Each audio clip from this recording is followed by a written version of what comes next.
Bonjour à tous, merci de rester fidèles à la VOA Afrique et au magazine Votre Santé, Votre Avenir.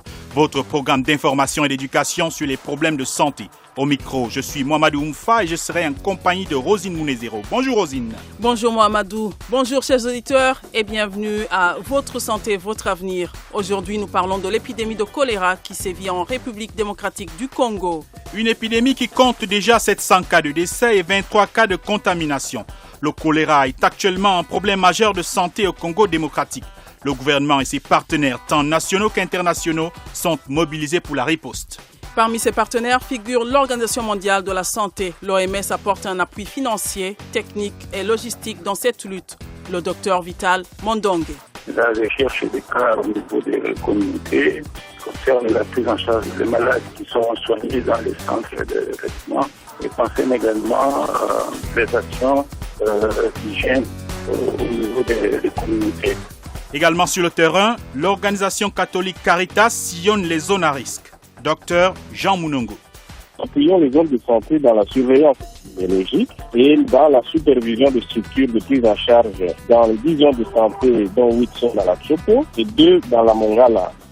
Et puis vers la fin de cette édition, nous vous donnerons la parole, chers auditeurs, pour adresser vos questions à un expert. Le docteur Armand Genkap est une fois encore au rendez-vous. Restez à l'écoute. Coup d'œil sur l'actualité. Commençons cette édition par quelques faits d'actualité. Nous ferons le point de la recherche sur le vaccin contre Ebola. Nous irons aussi à Haïti où le choléra fait de nouvelles victimes. Ce sera avec vous, Firmin Koyaweda. Bonjour Firmin. Bonjour Rosine. Alors, où en est-on avec le vaccin contre Ebola? Merci Rosine. Précisons qu'il s'agit pour le moment d'un vaccin expérimental dénommé VSV-EBOV. Il a été mis au point par des chercheurs canadiens. Il est considéré comme le premier traitement efficace contre le virus et fera prochainement l'objet d'une nouvelle phase d'essai clinique selon le gouvernement canadien. Cette deuxième phase d'essai clinique visera à tester le vaccin sur des personnes séropositives. Ces essais se dérouleront pendant environ 2 ans et débuteront en novembre au Canada avant de se poursuivre au Burkina Faso et au Sénégal l'année prochaine. Les 10 essais coûteront environ 2,6 millions de dollars américains. Rappelons que ces vaccins avaient déjà été testés en phase 3 en Guinée-Conakry sur plus de 4000 personnes. Ils s'étaient révélés à 100% efficaces selon une étude préliminaire publiée en juillet 2015 dans la revue médicale britannique The Lancet. Pour avoir provoqué la mort de plus de 11 000 personnes en 2 ans, le virus Ebola est l'un des dangereux de l'heure. Ce vaccin est donc très attendu. Et puis près de 800 cas de choléra à Haïti en une seule semaine après le passage de l'ouragan Mathieu. En effet, l'OMS qui cite des chiffres du ministère haïtien de la Santé, 773 cas de choléra ont été enregistrés sur l'ensemble du pays entre le 9 et le 15 octobre, dont 464 cas dans le département sud et 167 cas dans le département de la Grande Anse. Les autres cas sont répartis dans le reste du pays. Cette accélération du choléra a en outre été favorisée par la situation précaire dans laquelle se sont retrouvés de nombreux Haïtiens après le passage de l'ouragan Mathieu. Cet ouragan a laissé plus de 100 000 personnes sans abri, plusieurs récoltes ont été détruites et l'accès à l'eau potable est plus difficile qu'auparavant. En outre, des régions entières en Haïti restent toujours difficiles d'accès, voire isolées, compliquant l'accès de certains malades aux hôpitaux. Notons qu'avant l'ouragan Mathieu, plus de 28 000 cas avaient été constatés. Vous suivez Votre Santé, Votre Avenir sur VOA Afrique. Le rapport 2016 de la lutte contre la tuberculose dans le monde a été rendu public. Il recommande plus d'efforts au gouvernement. Dans le cadre des objectifs du millénaire pour le développement des pays membres de l'ONU, veulent réduire de 90% les décès dus à la tuberculose et de 80% les cas de cette maladie d'ici à 2030. Seulement, note le rapport 2016 de lutte contre la maladie, il existe des inégalités considérables entre ces pays. Ces inégalités concernent l'accès au diagnostic et au traitement d'un bon rapport coût-efficacité des personnes atteintes de tuberculose. Ce rapport met également en avant la nécessité d'un engagement politique, énergique et d'un accroissement de financement. L'Organisation mondiale de la santé plaide pour qu'un traitement antirétroviral soit mis à la disposition de tous les patients atteints de tuberculose et vivant avec le VIH. L'OMS estime qu'en 2016, 8,3 milliards de dollars sont nécessaires pour lutter efficacement contre la maladie. Par ailleurs, l'OMS estime qu'un montant supplémentaire d'au moins $1 milliard par an est nécessaire pour accélérer la mise au point de nouveaux vaccins, tests, diagnostics et médicaments. Selon les estimations, 1,8 million de personnes sont mortes de la tuberculose en 2015. Merci beaucoup Firmin pour cette synthèse d'actualité. Pour terminer ce tour d'horizon de l'actualité santé, rendons-nous au Tchad où un jeune médecin de 32 ans, le docteur Didier Lallet, se distingue dans la lutte contre la bilharziose. La bilharziose, une maladie parasitaire causée par le schizostome, un ver qui se nourrit de sang. Depuis N'Djamena au Tchad, le docteur Lallet s'est entretenu avec Rosine. Il nous explique en quoi consiste son projet qu'il a intitulé Dawa Mobile Health, projet pour lequel il travaille depuis 1 an. Docteur Didier Lallet, vous venez juste de travailler sur un projet de création d'unités mobiles de dépistage et de prise en charge de la bilharziose dans les villages tchadiens. Est-ce que vous pouvez nous dire en quoi consiste le projet? Oui, le projet, c'est la création d'une unité mobile, en fait, qui consiste à mettre en place un laboratoire dans un centre de santé qui existe déjà, mais qui est dépourvu de laboratoire.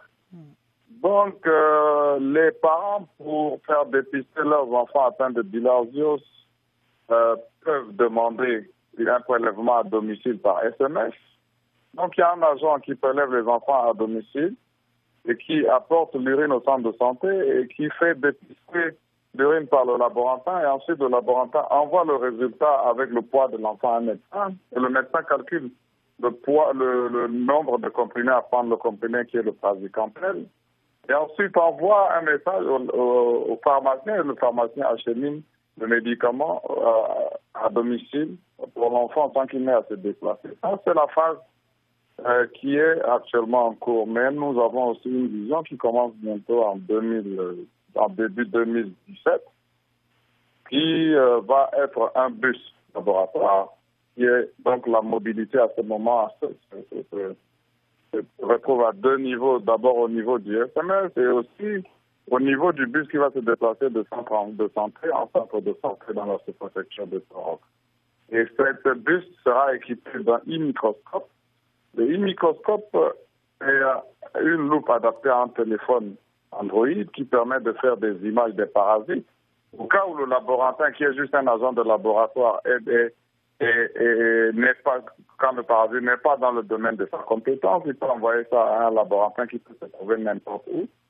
Et ce laborantin dira de quel parasite il s'agit. Et il y aura aussi l'e-échographie qui va permettre de faire des échographies des reins des enfants atteints de bilharziose, parce que la bilharziose à long terme a une rétention sur l'appareil urinaire des enfants.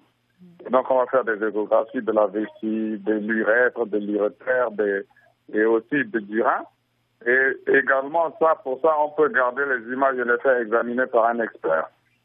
Et dans tout ça, il y aura une application qui va lier tout ça. Donc, c'est sur ça que nous travaillons actuellement. Est-ce que vous pouvez nous dire le bénéfice que d'autres pays africains vont tirer de ce projet? Oui, en effet, moi j'ai visité, c'est ce que j'ai fait actuellement, je vais dans le pays, je visite un peu le système sanitaire et en Afrique, un peu partout, le système sanitaire est le même, c'est que dans les zones reculées, les gens n'ont pas accès à des soins de qualité. Donc, avec ce système de mobile health, une femme, par exemple, qui se trouve dans un village, dans un petit village reculé du Tchad, va bénéficier d'une échographie pour sa grossesse de la même façon qu'une femme qui vit à Paris, par exemple. Donc, c'est à ça que nous sommes en train de travailler. Donc, ça permet de décongestionner vraiment le système sanitaire en Afrique, en ce sens qu'en Afrique, on n'a pas beaucoup de médecins. Donc, déjà, avec ce projet, ça veut dire qu'un seul médecin peut déjà s'occuper de peut-être 10 000 enfants sans avoir à se déplacer. Et c'est ça qui est intéressant, en fait. Donc, je pense à la mobile health. C'est la solution actuellement pour décongestionner le système sanitaire en Afrique. Donc, je suis en train de travailler dessus avec l'Université d'Utrecht aux Pays-Bas pour permettre d'avoir vraiment une structure, un document et une étude vraiment très approfondie que je suis en train de mener pour essayer d'adapter en fait la M-Health dans chaque pays en Afrique. Mm-hmm. Merci beaucoup, docteur Didier, et on vous souhaite bonne chance et bon courage. Ok, Ok, merci et ce fut un plaisir.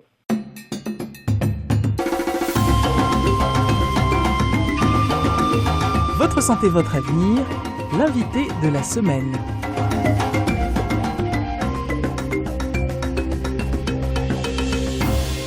Nous vous le disions au début de ce programme, l'épidémie de choléra fait des ravages en République démocratique du Congo. Les statistiques officielles font état de plus de 23 000 cas de maladie et près de 700 morts depuis le début de l'année 2016. En guise de solution, le gouvernement a mobilisé ses partenaires, parmi lesquels l'Organisation mondiale de la santé. Votre santé, votre avenir a justement contacté l'un des responsables du bureau congolais de l'OMS. Le docteur Vital Mondongue s'est entretenu avec vous, Mohamedou.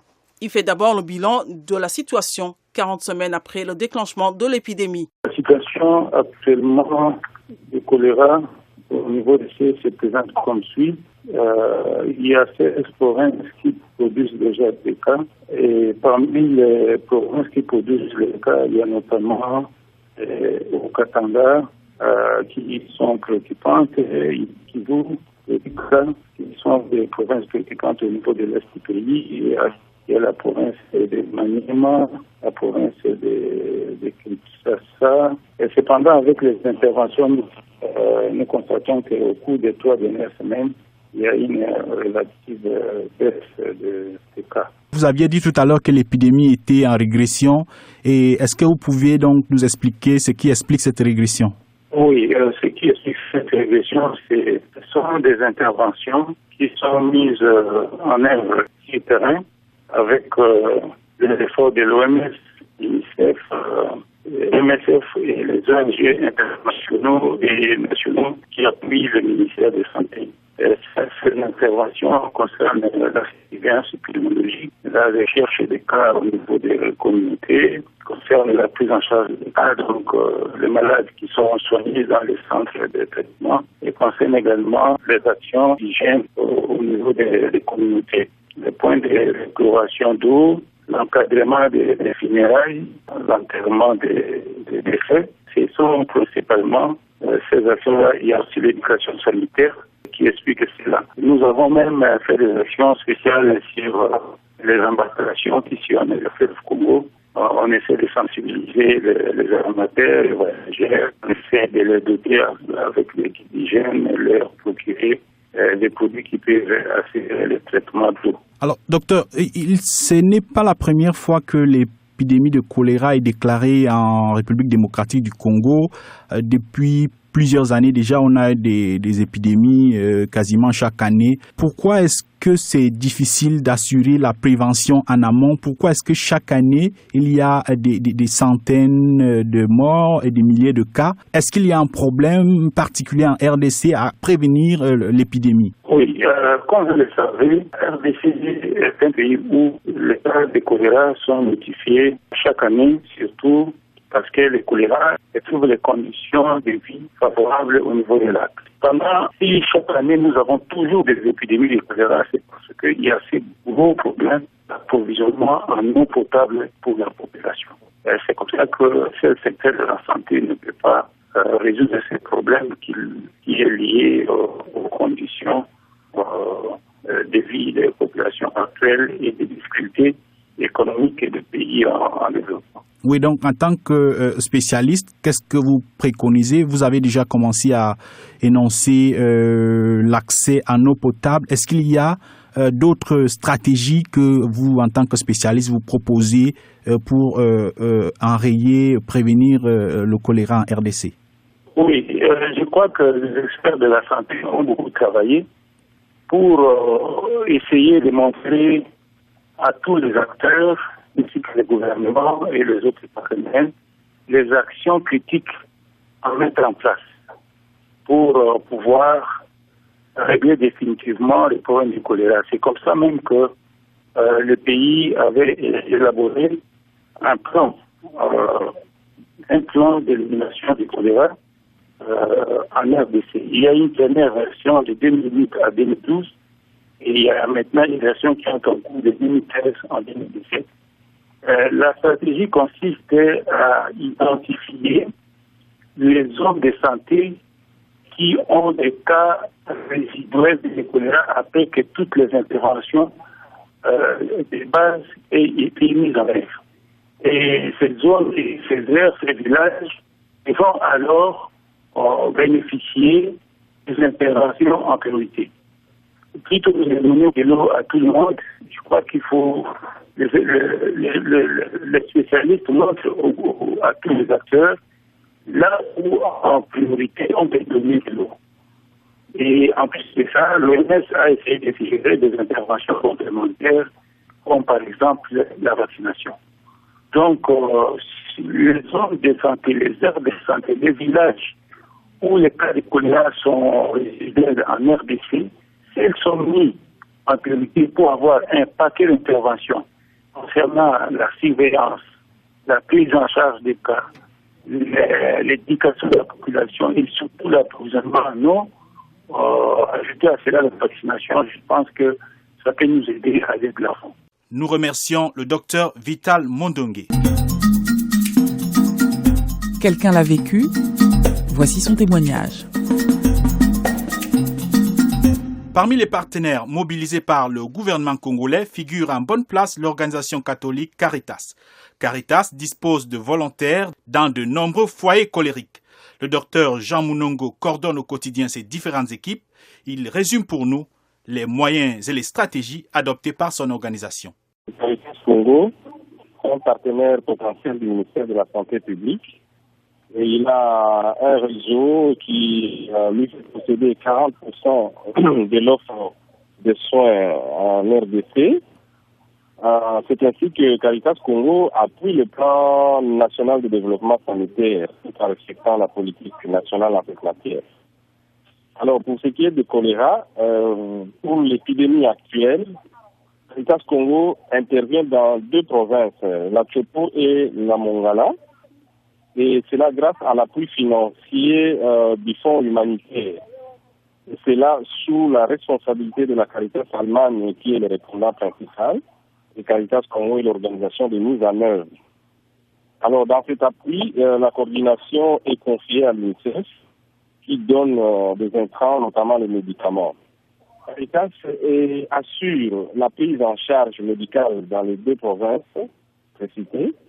Nous assurons la prise en charge médicale des cas et nous appuyons les zones de santé dans la surveillance biologique et dans la supervision des structures de prise en charge dans les 10 zones de santé, dont 8 sont dans la Chopo et 2 dans la Mongala. Nous avons la responsabilité d'appuyer la prise en charge des cas, la prise en charge médicale des cas. Et là, nous appuyons aussi la surveillance épidémiologique. Nous appuyons aussi la supervision des structures de prise en charge. Et concrètement, nous donnons des médicaments que nous recevons de l'UNICEF. Nous appuyons la formation des prestataires dans la prise en charge des malades. Nous formons des relais communautaires parce que, comme vous savez, la maladie est aussi à la communauté et nous appuyons la formation des relais communautaires. Nous construisons des unités de traitement et même nous les réhabilitons et on assure aussi le suivi des activités. Alors, mais comme difficulté qu'il y a pour que la prévention puisse être efficace, la prévention a la peine d'être efficace car il y a une très grande mobilité de la population, une mobilité presque permanente de population. Évidemment, c'est là lié au commerce le long du fleuve Congo. Mais il y a aussi une difficulté énorme de la mise en place de structures durables en desserte en eau potable dans ces milieux surtout ruraux. Mais aussi, il faut noter qu'il y a un autre obstacle, c'est qu'il y a la faible connaissance de la maladie du choléra par la communauté. Et comme je le disais tout à l'heure, il y a des pluies diluviennes maintenant qui entraînent des inondations dans des zones de santé où l'hygiène fait déjà défaut ou parfois quasi inexistante. Le docteur Jean Mounongo. Votre santé, votre avenir, un magazine sur votre bien-être. Vous avez des questions sur votre santé, vous voulez prévenir vos maladies, les soigner à temps. Quelle alimentation adopter pour une vie saine? Comment bénéficier des programmes initiés par vos gouvernements ou des ONG dans vos pays? Suivez suivez Votre santé, votre avenir sur VOA Afrique avec Rosine Mounezero et Mohamedou Oumfa à partir du samedi à 8h30, temps universel. Votre santé, c'est votre avenir. Questions et commentaires, c'est maintenant. Chers auditeurs, un expert vous répond. Vous êtes toujours aussi nombreux à nous contacter pour avoir des réponses à vos questions de santé. Voici venu le temps de vous donner la parole et surtout d'obtenir les réponses d'un spécialiste. Cette semaine, le docteur Armand Genkap vous répond. Il est médecin urgentiste et praticien au centre hospitalier universitaire de Soissons, en France. Bonjour docteur. Oui, je veux savoir par rapport à la santé de mon maman. Oui, ça fait au moins 2 ans. Elle a attention, on paie les médicaments à la pharmacie, on paie les médicaments traditionnels, mais malgré tout ça, ça ne va pas pour le moment. Oui, on suit les traitements, mais ça ne va pas toujours. Effectivement, au moins, de donner les exemples par rapport aux médicaments aussi, je peux lui donner pour qu'elle n'a pas utilisé. Ok, merci beaucoup Diarra d'avoir appelé VOA Afrique et d'avoir appelé Votre santé, votre avenir. Un expert va te répondre. Ok, il n'y a pas de problème. Merci beaucoup. Diarra signale que sa maman souffre d'une hypertension artérielle depuis 2 ans. Elle a déjà bénéficié d'un certain nombre de traitements, notamment traditionnels. Il aimerait savoir qu'est-ce que sa maman pourrait faire de mieux pour que sa tension artérielle soit équilibrée, parce que ce n'est toujours pas le cas. 2 ans, après 2 ans de traitement. Ce que je peux expliquer à Diarra et comme conseil à donner à sa maman, je souhaite que Diarra comprenne que la prise en charge d'une hypertension artérielle exige 2 choses. Avant le traitement médicamenteux, c'est-à-dire le traitement par des médicaments, il faut dans un premier temps respecter un certain nombre de mesures hygiéno-diététiques. Il faudrait que Diarra veille à ce que sa maman diminue de façon très importante l'apport de sel dans son alimentation, qu'elle réduise de façon très importante l'apport de sel dans son alimentation. Dans un deuxième temps, ce serait intéressant que la maman de Diarra, je ne sais pas exactement quel âge elle a, mais de toute façon, quel que soit l'âge, qu'elle puisse introduire dans son mode de vie une activité physique, notamment la marche, qu'elle essaie de marcher à peu près 30 minutes, une demi-heure tous les jours, ce qui va lui permettre de lutter contre la sédentarité, de lutter peut-être contre l'excès de poids, parce que là aussi Diarra ne signale pas si sa maman a un excès de poids ou pas, parce que l'excès de poids est nuisible pour un bon équilibre tensionnel. Le manque d'activité physique est nuisible contre un bon équilibre, est nuisible ne veille pas à ce qu'il y ait un bon équilibre tensionnel. Donc, parmi les mesures, essentiellement, diminuer l'apport de sel dans l'alimentation et introduire une activité physique. Et ensuite, Diarra devrait amener sa maman voir un médecin pour que le médecin puisse lui faire le bilan de cette hypertension artérielle-là et lui proposer un traitement médicamenteux si nécessaire. Parce que si j'ai très bien compris, pour l'instant, la maman de Diarra n'a suivi qu'un traitement traditionnel et ne semble pas satisfait par ce traitement traditionnel-là. Voilà les conseils que je pouvais donner à Diarra pour sa maman. Vous suivez Votre santé, votre avenir sur VOA Afrique. Oui, moi, c'est le passé Abbé Kassongo.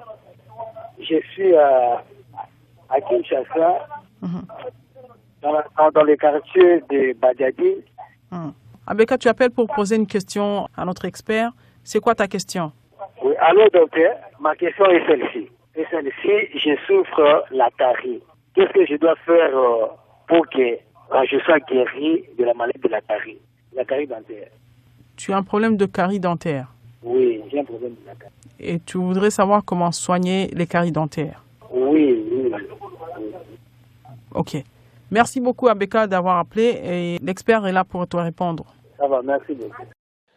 Abeka appelle de Kinshasa, informe qu'il souffre de carie dentaire et souhaite quel traitement peut-il disposer pour pouvoir s'en débarrasser. Ce que je peux expliquer à Abeka, c'est que la carie dentaire, très souvent, provient d'une mauvaise hygiène bucco-dentaire. pour se débarrasser de sa carie dentaire, il faudrait qu'il puisse adopter vraiment un comportement sur le plan de l'hygiène bucco-dentaire assez strict. La première chose que je lui conseille, c'est de pouvoir, dans un premier temps, entretenir sa dentition en la brossant le plus régulièrement possible, au minimum 2 fois par jour, pourquoi pas 3 fois, mais s'il peut déjà brosser ses dents matin et soir, ce serait déjà une très bonne chose, là, surtout après les repas. La deuxième chose, je conseillerais à Abeka d'utiliser des bonnes bouches.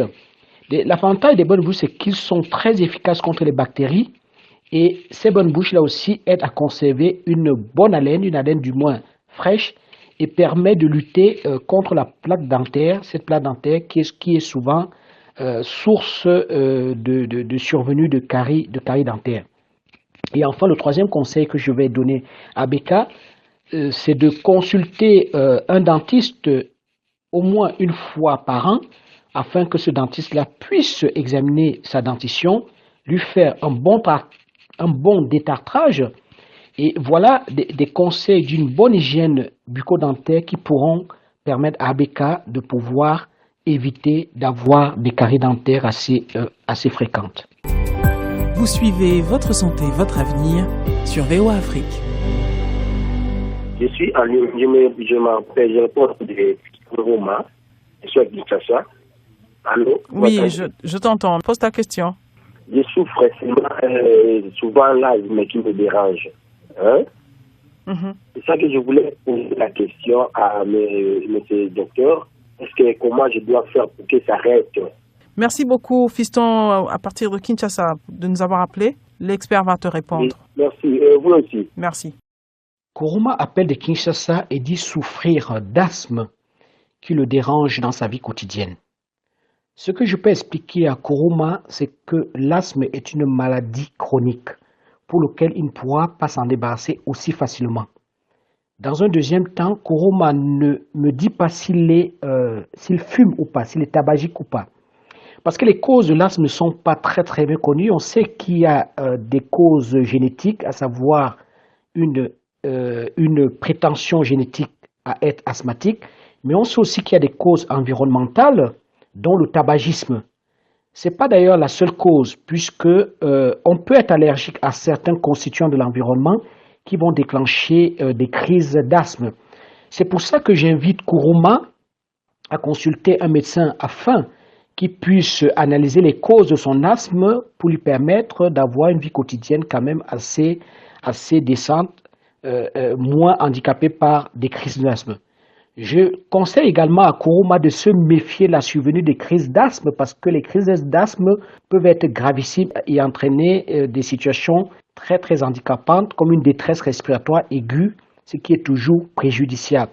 C'est pour ça que je conseille à Kuruma une nouvelle fois de voir son médecin afin qu'il puisse lui prescrire un traitement comme la ventoline. Je vais citer par exemple ce traitement-là, mais il y en a plusieurs qu'il peut disposer toujours sur lui et qu'il pourra prendre sous forme de 2 bouffées dès que la crise se déclenche afin d'éviter l'évolution vers une crise d'asthme aiguë grave qui malheureusement est souvent préjudiciable pour la personne.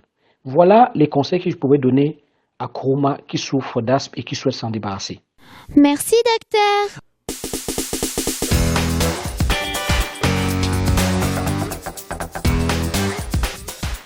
Votre santé, votre avenir touche à sa fin. L'épidémie de choléra en République démocratique du Congo était le sujet central de cette édition. Pour en parler, nous avons reçu depuis Kinshasa le docteur Vital Monongue, l'un des coordonnateurs de lutte contre l'épidémie pour le compte de l'OMS. Nous avons aussi recueilli le témoignage du docteur Jean Munongo de l'ONG catholique Caritas, très impliqué dans la riposte contre cette épidémie. Nous vous disons donc merci de nous rester fidèles. Merci également à ceux qui nous ont tenu compagnie pour la réalisation de cette édition. Firme Koyaweda pour la synthèse d'actualité et Michel Joseph qui était à la console. Quant à la présentation, vous étiez avec Mohamedou Oumfa et moi-même Rosine Mounezero. N'oubliez surtout pas, d'ici la prochaine édition, de prendre soin de votre santé car votre santé, c'est votre avenir. Au revoir. C'était Votre Santé, Votre Avenir, une production de VOA Afrique. Pour vos commentaires, vos questions ou vos témoignages, retrouvez-nous sur voaafrique.com ou sur notre page Facebook VOA Afrique.